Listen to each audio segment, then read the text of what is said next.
Capítulo 3, Srimad Bhagavatam, segundo canto. Serviço devocional puro, a mudança no coração. Shri Shukadeva Goswami disse: Maharaj Parikshit, como você me fez perguntas a respeito do dever do homem inteligente que esteja no limite da morte, então eu lhes respondi.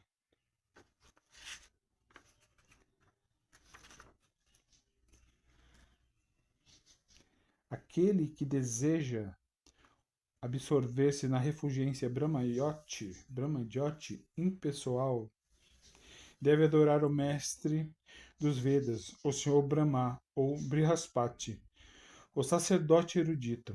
Aquele que deseja sexo potente deve adorar Indra, o rei celestial, e aquele que deseja boa progenitura deve adorar os grandes progenitores, chamados de os Prajapatis. Aquele que deseja boa fortuna deve adorar Durga Devi, a superintendente do mundo material. Aquele que deseja ser muito poderoso deve adorar o fogo, e aquele que só ambiciona dinheiro deve adorar os vassos. Se alguém quer ser um grande herói, ele deve adorar a encarnação de Rudra, do Senhor Shiva. Uma pessoa que quer uma grande provisão de grãos deve adorar Aditi, e aquele que deseja alcançar os planetas celestiais deve adorar os filhos de Aditi. Aquele que deseja um reino mundano deve adorar Visvadeva, e aquele que quer ser popular junto à massa popular em geral deve adorar o semideus Sadhya. Aquele que deseja uma longa duração de vida deve adorar os semideuses conhecidos como Ashwani Kumaras. E uma pessoa que deseja um corpo de compleição robusta deve adorar a terra. Aquele que deseja estabilidade em sua função deve adorar o horizonte e a terra juntos. Aquele que deseja ser belo deve adorar os belos residentes do planeta Gandharva. E aquele que deseja uma boa esposa deve adorar Apsaras e as moças da sociedade do reino celestial, chamado Urvasi ou Urvashi. Aquele que deseja exercer domínio sobre os outros deve adorar o Senhor Brahma, o chefe do universo. Aquele que deseja fama tangível deve adorar a personalidade de Deus, e aquele que deseja uma boa conta bancária deve adorar o semideus Varuna. Uma pessoa que deseja ser um homem altamente erudito deve adorar o Senhor Shiva. E se uma pessoa deseja uma boa relação conjugal, deve adorar a casta deusa Uma, a esposa do Senhor Shiva. Aquele que deseja obter avanço espiritual em conhecimento deve adorar o Senhor Vishnu ou o devoto dele, e aquele que deseja a proteção à sua hereditariedade e o avanço de uma dinastia deve adorar os diferentes semideuses. Aquele que deseja exercer domínio sobre um reino ou um império deve adorar os Manus. Aquele que deseja triunfar sobre um inimigo deve adorar os demônios. E aquele que deseja triunfar e aquele que deseja gratificação dos sentidos deve adorar a lua. Mas aquele que não deseja gozo material em absoluto deve adorar a suprema personalidade de Deus.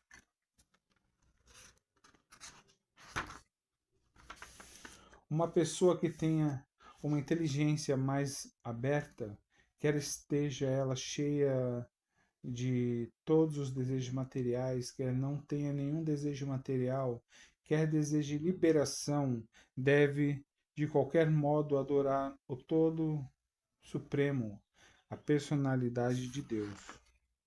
É somente por intermédio da associação com o devoto puro do Senhor que todos os diferentes tipos de adoradores de tantos semideuses conseguem alcançar a bênção perfeccional máxima, que vem a ser atração espontânea, inabalável, fixada na suprema personalidade de Deus.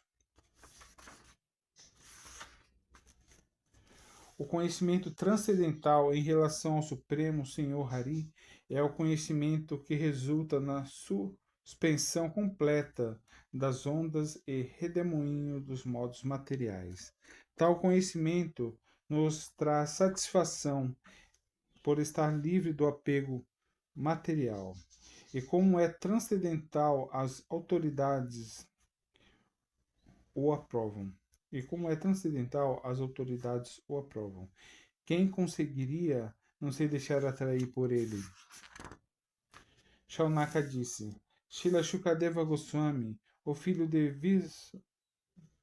Vyasadeva, era um sábio altamente erudito e era capaz de descrever as coisas de uma maneira poética. Que mais lhes perguntou ainda Maharaj Parikshit, após ter ouvido tudo que ele tinha dito? Ó erudito Sutta Goswami, por favor, continua a nos explicar tais assuntos, porque estamos todos ansiosos por ouvi-los. Além disso, é certo que os devotos reunidos devem falar sobre assuntos que resultam na discussão sobre o Sr. Hari.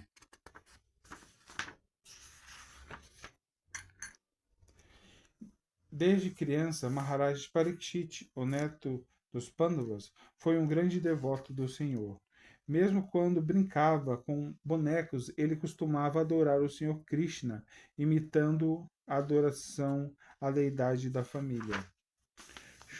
Shukadeva Goswami, o filho de Vyasadeva, também tinha conhecimento transcendental em plenitude e foi um grande devoto do Sr. Krishna, o filho de Vasudeva, de modo que deve ter havido conversas a respeito do Sr. Krishna, que é glorificado por grandes filósofos e na companhia de grandes devotos.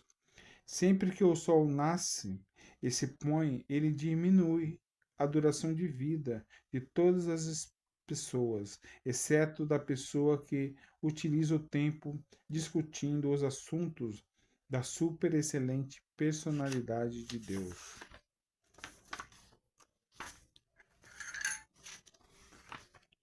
Por acaso as árvores não têm vida? E o fole do ferreiro não respira? E as bestas que andam em volta de nós não comem? Não, não emitem esperma? As pessoas que são como cães, porcos, camelos e asnos glorificam os homens que jamais ouvem os passatempos transcendentais do Senhor Krishna, aquele que nos liberta de todos os males.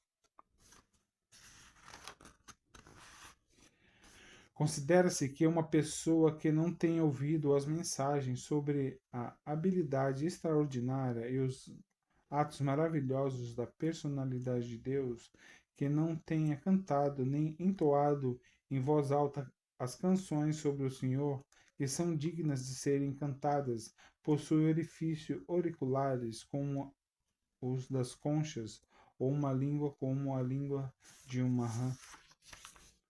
Mesmo que esteja coroada com um turbante de seda, a parte superior do corpo não passa de um fardo pesado, se não se curva perante a personalidade de Deus, que pode nos conceder mukti, liberação, e as mãos, ainda que estejam enfeitadas com braceletes reluzentes, são como as mãos de um homem morto e não se ocupam no serviço a Hari, a personalidade de Deus.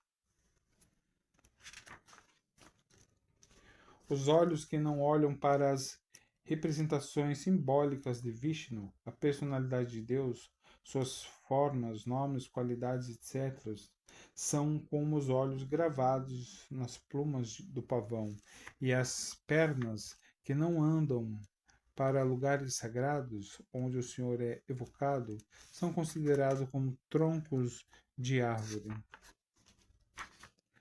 A pessoa que jamais recebeu a poeira dos pés de um devoto puro do Senhor sobre sua cabeça é certamente um cadáver. E a pessoa que jamais sentiu o aroma das flores de Tulsi dos pés de lótus do Senhor também é um cadáver, mesmo que esteja respirando. Não resta dúvida de que o coração que não se altera quando acontece o êxtase, quando a lágrima enche os olhos e os cabelos se arrepiam, apesar do santo nome do Senhor ser cantado com concentração, é um coração de aço. Não resta dúvida de que o coração que não se altera quando acontece o êxtase, quando as lágrimas enchem os olhos e os cabelos se arrepiam, apesar do santo nome do Senhor ser cantado com concentração, é um coração de aço.